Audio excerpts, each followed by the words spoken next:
বিশ্বৰ ভিতৰত ভাৰতৰ নাম উজলালে জামিল ফাৰহাদে আন্তৰ্জাতিক কুৰআন তিলাৱাত প্ৰতিযোগিতাত তৃতীয় স্থান লাভ কৰিছে ভাৰতে।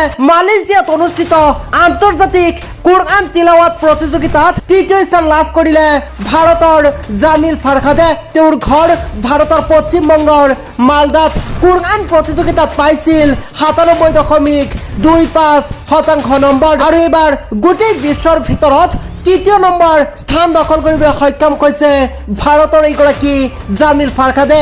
এই ভিডিঅ'টো আপোনালোকে যিমান পাৰে শ্বেয়াৰ কৰি দিয়ক, কিয়নো এবাৰ মালয়েছিয়াত অনুষ্ঠিত হোৱা 65 সংখ্যক আন্তৰ্জাতিক কুৰআন প্ৰতিযোগিতাত তৃতীয় স্থান দখল কৰিবলৈ সক্ষম হৈছে ভাৰতে, য'ত বিশ্বৰ ভিন্ন প্ৰান্তৰ হাফিজসকল আহি অংশগ্ৰহণ কৰিছিল উক্ত কুৰআন তিলাৱাত প্ৰতিযোগিতাত। তাৰে ভিতৰত তৃতীয় স্থান ভাৰতে দখল কৰিবলৈ সক্ষম হৈছে, যিটো ভাৰতবাসীৰ কাৰণে এটা গৌৰৱৰ বিষয়।